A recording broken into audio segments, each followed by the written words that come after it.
Hi everyone,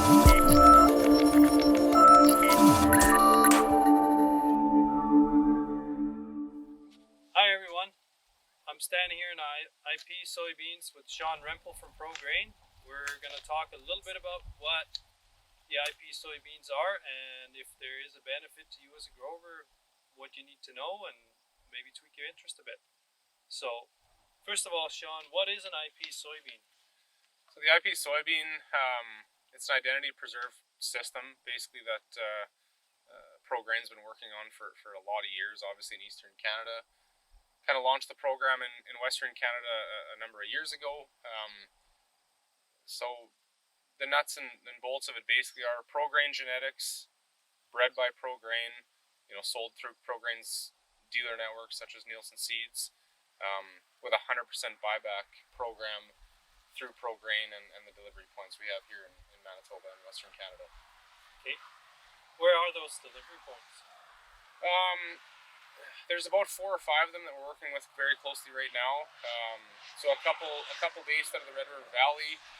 As far as Western Manitoba is concerned, the closest 2 delivery points that we're working with right now are actually out of Wapella, Saskatchewan, and Fillmore, Saskatchewan. So for interest's sake, out of the Verdon, Western Manitoba area, the Wapella and Fillmore delivery points would probably be the closest.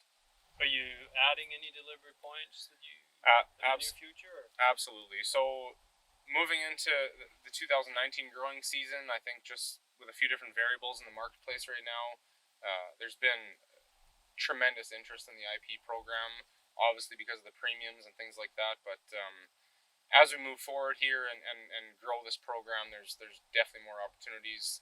A lot of reception points have actually approached us to see if they can work with us. But the cleaning equipment and some of the equipment that these folks are working with is pretty modernized, like color sorters, things like that. So we can only pick a select few we'd like to work with that have all the appropriate equipment and can facilitate receiving higher volumes of soybeans from growers. So the moment that some of those delivery points are kind of set in stone, we'll be making that a little more public. Okay, cool. So we're looking. Guys would grow this because of a premium. Marketing option lies with Prograin alone. Correct. So basically, when a producer signs up to grow IP soybeans through Prograin, the dealer that he buys his seed from helps facilitate the production agreement. So that production agreement gets signed, submitted back to Prograin. The grower receives the seed, plants the seed, harvests the seed, and then the producer basically has a set delivery point that they are aware of before anything gets put in the ground, and the producer basically agrees to delivering 100% of that crop. It doesn't matter whether it's a 10 bushel an acre harvest or a 50 bushel an acre harvest. Prograin buys back every single kernel. When that grower signs up on that production agreement, they get login information to our customer center, and so does the dealer. So that grower has the opportunity to go online every single day, look at our customer center, see Chicago Board of Trade quotes that are live, which ultimately converts to a crush soybean price or a base price. That base price is basically going to be whatever the current spot bid is from the local elevator. We're generally within plus or minus 5 cents. So when you develop that base price, the premium is added on top of that base price, and the actual price that the farmer is going to be paid on a per bushel basis or a per ton basis is on that customer center listed for them to view. Okay. What about cost of production? Like, we're talking, it's an IP bean, so it's a non-GMO bean. Got it. We'll be using different chemistries, obviously, but what about the cost of seed versus the added cost of chemical? Is there any other added costs that we need to be aware of should a guy decide to try some IP beans? Yeah, for sure. So, without getting into specific numbers, I guess realistically, there's a whole slew of information that we provide to our dealers and the growers that show actual budgets. I think we've put together some really accurate information. So, for simplistic sake, the seed cost is definitely a lot less on the conventional soybeans versus the GMO soybeans. But you realistically have to look at investing that cost back into the chemistry. So not that I want to really throw out numbers, but as from a budgeting standpoint, you want to budget for a relatively good pre-emerge chemistry. The authorities of the world, the Voltairas, the Blackhawks. So look at some of those chemistries, budget that in as pre-emerge. And then as far as post-emerge chemistries are concerned, realistically, the Odysseys of the world, the Vipers, things like that. So you're definitely looking at more investment in comparison to 2 shots of Roundup but a lot of growers have been using different chemistries and modes of actions with their glyphosate. So the days of kind of just spraying GMO soybeans with a couple shots of Roundup, they seem to be dwindling, and if not over. So from an overall budgeting standpoint, you're definitely going to be on par with GMO soybeans, maybe even a little bit more investment from a chemistry standpoint. But obviously the end goal is to make that ROI grow that much more. That investment is well worth it. Okay. So when we compare, like, if we talk canola for a minute here, we have premium canolas grown in the area. Like we're used to growing Clearfield, we used to grow in Xterra canola. Agronomically, what have you seen for differences in the IP soybeans versus the GMO soybeans? We do have 3 years of plot data after this year on IP soybeans.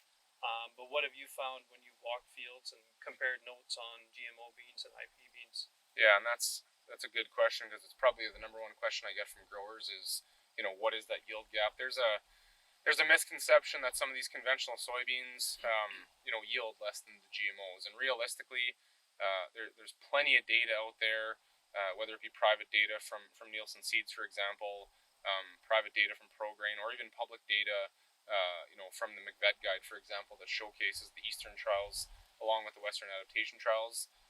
There's a lot more work that's been put into conventional soybean testing over the past couple of years than ever before. So from an agronomic standpoint, or even just pure genetic yield potential, there's really no doubt in my mind that some of these IP varieties that we offer through Prograin can yield just as well as the GMOs, but it all has to do with how well managed the situation is. So as we know with any soybeans, whether it be GMO or conventional, they're not competitive early on in the season, so weed pressure can really catch up on you quickly. With a Roundup Ready situation, you have that forgiveness to go spray a shot of Roundup and really burn down a lot of weeds and things like that.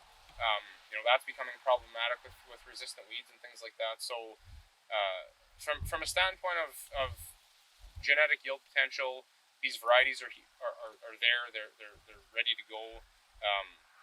But the farmers obviously have to scout a lot more.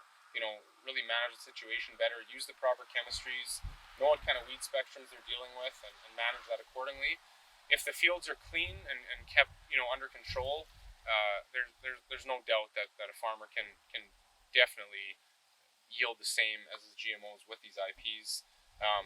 I guess the one caveat on that is from a contamination standpoint, I really like recommending for growers to plant these first and harvest them first. So we're standing in a plot of Siberia here, which is a new IP variety for us, or a newer IP variety for us.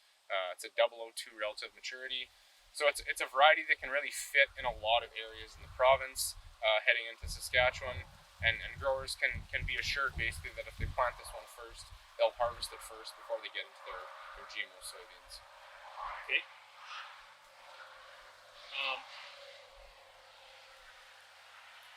Is there anything a guy needs to be aware of in crop rotation? How you select your field? Where do you put these IP soybeans? Absolutely. I think that's a situation where a grower really needs to figure that out the year prior. Most growers nowadays have a really good handle on what kind of individual fields they're dealing with. What is the weed pressure on those individual fields? What kind of weed spectrum are they dealing with? And based on some of that information, you can plan the year prior in regards to where you want to place these IP soybeans. That is ultimately going to give you the lowest percentage chance of heavy weed pressure. So, I guess as far as that's concerned, you definitely want to pick a little bit more productive fields as far as fertility and whatnot to give you that yield bump, obviously. But by more productive, I mean fields that maybe are not going to have lots of salinity issues and alkali issues and pressure from weeds like kochia, for example, that can be a real nuisance. So if a grower can have that conversation with a seed retail the fall prior and really nail down maybe a field or two or three that they feel has been managed really well for the last number of years, had good crops, had good weed control, they know exactly what they're dealing with for weeds on that particular field or fields. They can confidently go on there in the spring, plant that IP soybean, put a solid pre-emerge program into place, and what the growers I've seen in the 2019 growing season, I'd say 9 out of 10 have done just a phenomenal job keeping the fields clean. So my confidence level is there, with Manitoba producers and Saskatchewan producers for sure.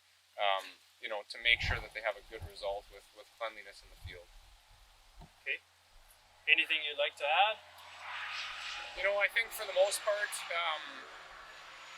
just so growers are aware, like for the 2019 growing season, we offered a $2 premium. For the 2020 growing season, there's a good chance the $2 premium is going to stay flat. I think in a situation like this year, for example, in Manitoba specifically, we've been dealing with a lot of dry conditions. A lot of growers are concerned about their soybeans are going to yield. There's certain areas where I think guys have phenomenal potential, and then I think there's areas where guys have average yields at best just because the rain never came.